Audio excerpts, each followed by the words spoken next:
Birthday 12 o'clock আগে চলছে birthday রিলের প্রিপারেশন, যেটা কোনোভাবেই হয়নি। মিডনাইট বার্থডে কেক, হিহি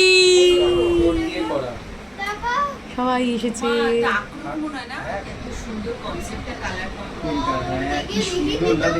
কিছুই করেনি, এরকম দিয়ে হাত দিয়ে টেনে দিয়েছে আমার যা মনে হচ্ছে। 12টার সময় ননদ এসে বার্থডে গিফট, সুমনদারটা দেখো, বার্থডে গিফট।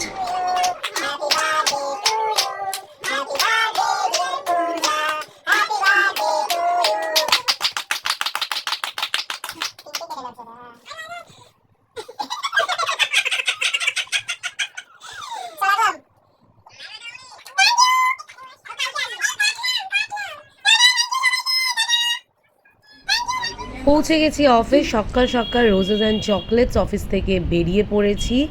অফিসেরই একজন ডক্টর, হয়তো গাড়িটা না দিলে বিশাল সমস্যায় পড়তাম। এই হচ্ছে আমার বাড়ির সামনের অবস্থা, মানে গাড়ি থেকে নেমে ন্যাশনাল ড্রেসে চলে এসেছি। এসে তাড়াতাড়ি করে আগে শাড়ি ছেড়েছি, বিকজ শাড়িটার অবস্থা খুব বাজে। চকলেটস অ্যান্ড রোজেস আজকে অফিসের স্পেশাল কিছু সবাই মিলে দিল, আর তার সাথে পেয়েছি আজুফা একটা খুব সুন্দর গিফট দিয়েছে, ওটা আমি দেখাবো। আর সন্ধ্যেবেলার প্ল্যান ছিল হচ্ছে বেরোনো, জানি না কীভাবে ভেস্তাতে চলেছে। আমার আরেকটা গিফট যেটা আজুফা দিয়েছে, আর এখানে আমার সমস্ত গিফটের মেলা বসেছে গোটা খাট জুড়ে। 14 বছর চাকরি জীবনে এই প্রথম বার্থডেতে আমি বাড়িতে, আর শাশুড়ি মা কী কী আয়োজন করেছে আমি দেখাচ্ছি। চিংড়ি মালাইকারি, ডাল, ভাজা, এত তো খাবোই না, মিষ্টি সব কিছু করেছে। আর এই হচ্ছে এই পেয়ারা খাচ্ছে।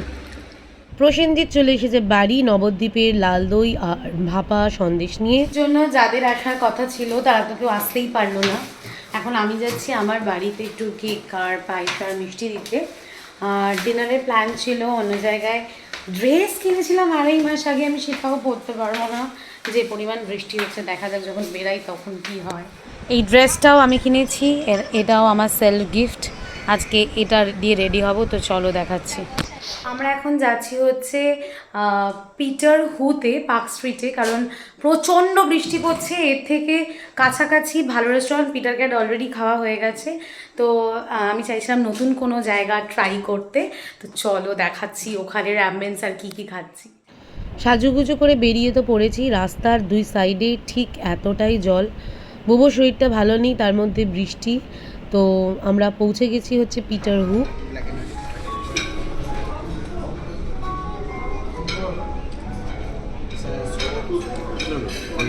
নিয়েছি চিকেনের স্টার্টার, ফিশের স্টার্টার, আর এটা ছিল একটা মোমো বলা যেতে পারে। এটা হচ্ছে আমাদের মেন কোর্স। মোকাম্বো বল কুটুস, কেমন লাগলো তোর? খুব ভালো, এক্সেলেন্ট। ইয়জ কিরে? আমার আর বুবুর ফেভারিট। ঠান্ডা লেগে এখন ঠিক হয়, এখন তুই আইসক্রিম খেতে তো লজ্জা নেই রে?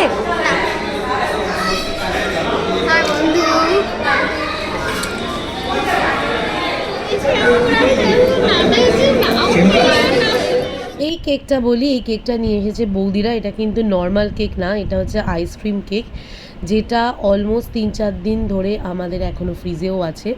এটা হচ্ছে বৌদিদের দেওয়া গিফট, এটা আমাকে দিয়েছে বাবা। Finally birthday is at and. এবছরের বার্থডে এখানেই শেষ হলো।